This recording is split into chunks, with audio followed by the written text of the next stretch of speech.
I had a guy cuss me out over the internet.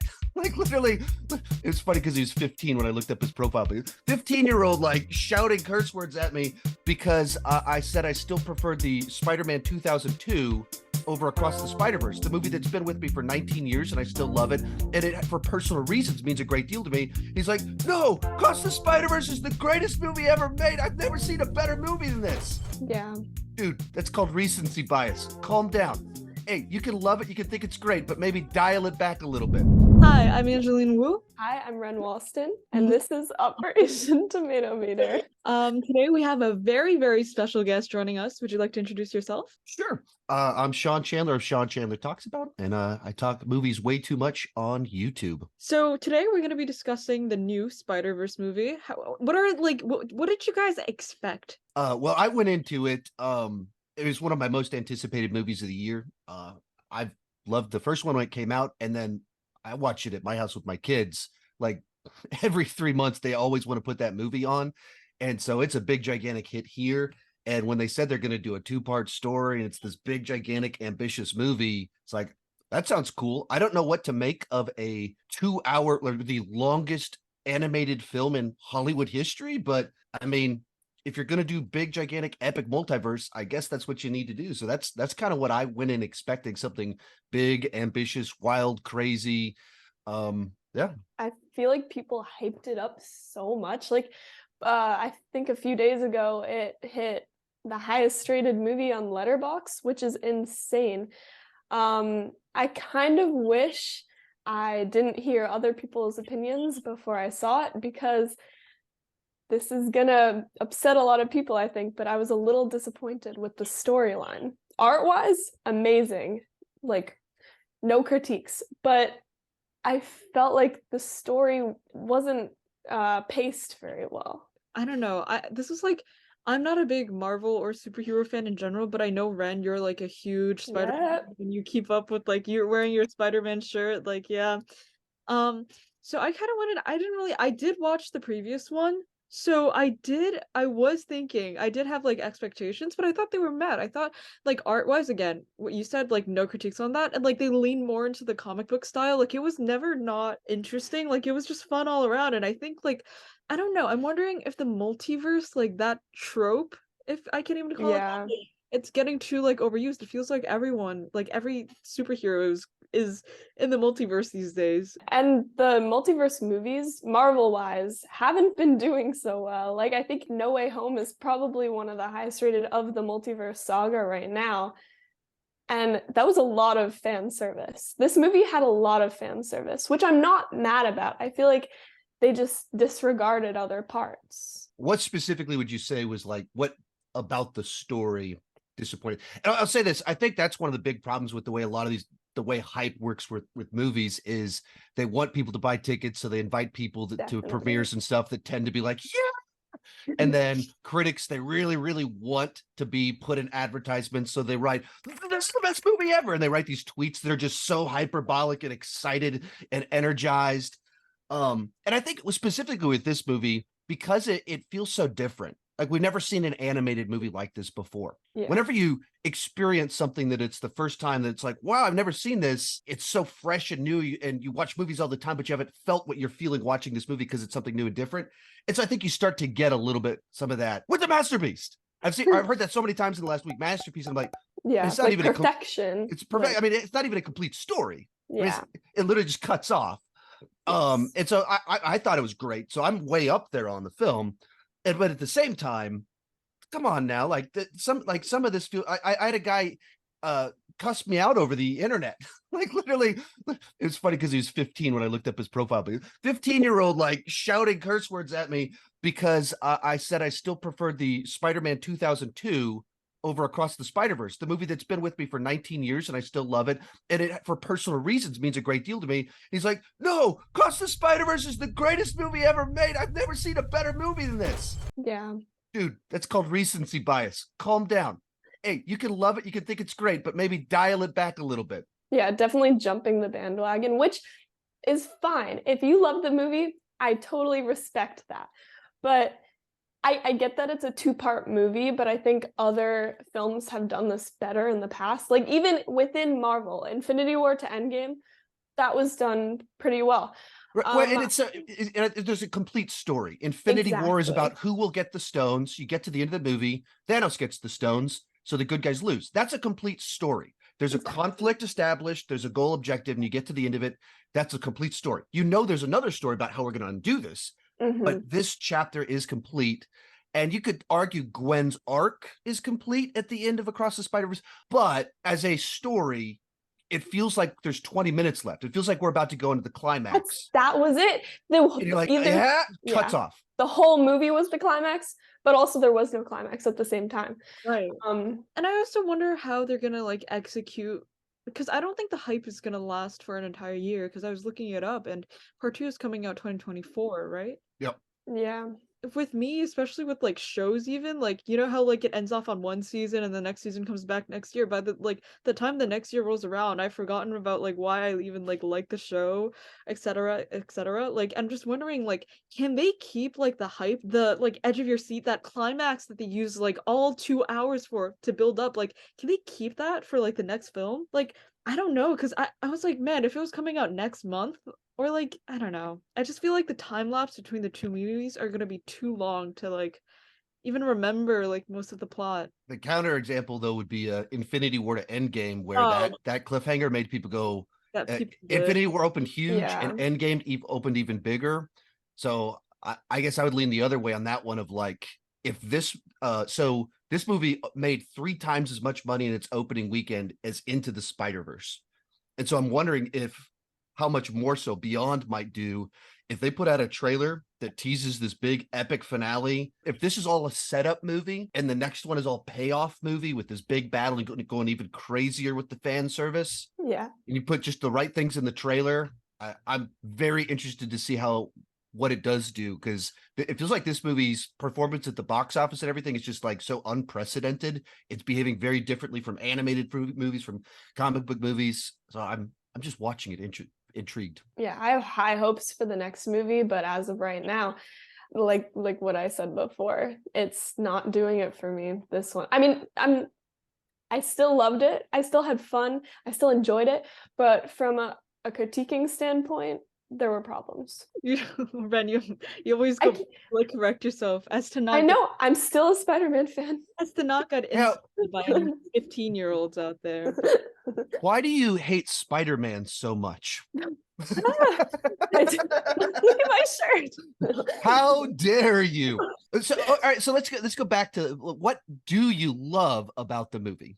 What are the things that really worked for you? I just want, again, they really leaned into that like comic book style, and there's that part where Gwen's dad finds out that she's Spider-Man. Yep. And his face is like in 2 colors, like one side is like red and one side is blue, while like Gwen was completely casted in this like blue light, and his face starts like turning completely red. So that's how we know, like, I don't know, it's like they're against each other, and eventually when she comes back, like his face turns blue again, and I just think, wow, like that's so cool. And then in the scene where they have the reconciliation, like the walls are melting behind them, right? And all those things that you can't do that in live action. You do that in live action, people are like, wait, did I take acid last night? Like, what, shrooms? What's happening right now? But you can do it in animation and people just buy into it, and like you understand it immediately. And there's Hollywood animation doesn't do creative outside the box things like that. So that was all these things that are just so fresh and creative and interesting. Especially since the past few like Pixar and Disney movies we've gotten are so cut and paste. Like, I don't even know the difference between, there's been a lot of ads for, what's it called? Elemental. Exactly. Like, you didn't even know a Pixar movie comes out in a week. And I had a press screening I could have gone to for it last night, and I was like, I've just been pretty busy. I'll wait till the next one. Like, held off on seeing a Pixar movie early because it's like, is it really that interesting? They got to level up their game. They got to keep up with Spider-Man. I was reading some numbers about it. It's like Elemental cost $200 million to make. Across the Spider-Verse cost $100 million to make. That's insane. And you go, what, Pixar, what are you doing? You have all this Disney money, and for half the money, they did something that people are talking way more about. And like, even as much as I think there's I understand where you're like, I obviously loved Across the Spider-Verse, had a better experience than you did with it, but I actually 100% understand where you're coming from with the movie, with it, the way it ended. But we're talking about it and it's interesting. And they tried something where you went, okay, 2-part movie, that's frustrating. Things are incomplete. I have too many questions. I don't want to wait an answer. But after we get the second part, maybe it'll complete the whole thing. Okay, let's see what happens. But just on the animation level, just so many different things where they're trying something new, pushing the boundaries. And man, Disney, Pixar, it just, the magic's not quite there right now. No, Yep, absolutely I not. agree. I think there are a lot of things that make Spider-Man, like, I was watching it and I don't know, I thought like they did a really great job because we're based here in New York, like they did a really good job representing like Brooklyn. Like that was cool. That was cool seeing that. Like everything was like really accurate. And I don't know, it was nice to see some like Brooklyn rep because when we talk about superheroes and cities, it's like New York, but it's really Manhattan. But we got Brooklyn rep, Well, that's what I like about all the other Spider-Man too. Like Queens, I literally live a few blocks away from where Peter Parker lives. Like just the homeliness of all these characters. And I think they did a good job with that for at least our main two, with Gwen and Miles. And I hope to see more of that for the other characters, because I feel like we kind of don't know any of them yet. But I'm excited for that. As an outsider in Texas who's spent one day in New York City in my life, I appreciate some of that too. If it feels like a lived in real place, like you're obviously in this animated thing, but like you feel this very different way of life that I'm experiencing that. And that's not even the fantastical side. That's just New York. New York is a very unique place, and you feel that in the movie. Thank you. What else did you guys like really like? Oh, let's talk about the characters, like the new characters that were introduced. Let's talk about that. Like, how'd you guys feel about, oh no, what was his name? Miguel O'Hara. Miguel. Yes, Miguel. Miguel, Oscar Isaac. I know nothing about the other comic universes, so I'm actually interested to know. I don't know if you know, how many of those universes were already in the comics and how many they got to make up for this movie. Well, I mean, they're pulling from all the different things. So so he's Spider-Man 2099, and that was a run of comics in the 90s that they did, and they did Spider-Man 2099, Punisher 2099. They had kind of a whole series of them where they did these futuristic versions of Marvel characters, and so then this was a fun way to kind of pull him in. And I haven't read them, but they were like, but he already existed. Yeah, he's from the comics. But to date myself, when I was riding my bike to the comic shop in the early 90s with my sister, that run of comics was series of comics was coming out. But then, they're like, you watch one part of it, his roommate is playing Spider-Man PlayStation 4, and then in it you see it says Insomniac Spider-Man. That's the PlayStation 4 game. They're pulling from the 90s cartoon, the early 2000s cartoon. They're just pulling from all of the different things, all of these kind of different comic runs, all these. So all of them are pulled from like actual comics, like Peter Porker. They're pulled from something. Is real. They're pulled from something that has existed before. I don't want to say every single one of them, but they're pulling, like, because I would have to double check that, but like. You see something that's wild and crazy. That's some weird comic run that they let someone do at some point in time. And so that's what makes it so fun, because it is like whatever vein of Spider-Man you're into. If you're into the weird comics and you're like, yeah, Peter Porker, you haven't read that. Or if you watch these old, like they're pulling from the toys, like they hop in this weird Spider-Mobile. That's like an old toy from 1975 or something like that. And so then it's like this classic toy that a bunch of people grew up with. And so now all of a sudden it's in the movie. And so that they're pulling from all of it. That's so cool. That's so cool. And so then for my son, who played the PlayStation 4 game, and that's the way he's learning about New York City. I'm like, yeah, this is actually kind of a representation of the city. He's like, really? Yeah, there's a big park in the middle. But like he sees that and he goes, Dad, look, it's PlayStation 4. It's like that's what he noticed. And so everyone kind of notices a different thing. And I think that's one of the things that makes it kind of a special movie that connects with people, and why is there that rush to go see it? Why are people so excited about it? Because it does that fan service thing that pulls those big emotions that are, ties to your childhood or whatever, those nostalgia buttons, but also does something very artistic with the story. And I think when you can touch on a couple of those things all at the same time, you get really strong reactions from people. 100%. How would you compare this fan service to No Way Home's fan service? Because I feel like a lot of people frowned upon that one. So I took issue with the setup in No Way Home because it felt too much like they came up with like a very episodic scenario to create this epic story, like this gigantic, very cool thing. And it's like, oh man, oh shucks, I can't get into college. Let me go talk to my wizard friend. Oops, we forgot to talk about the parameters. And it's that sort of thing where you kind of go, that feels very pedestrian if you're gonna like bring back Tobey Maguire 15 years later. And then once you got into it, I thought I thought it's a great Spider-Man experience. It was so fun, so satisfying. I love that experience of getting that.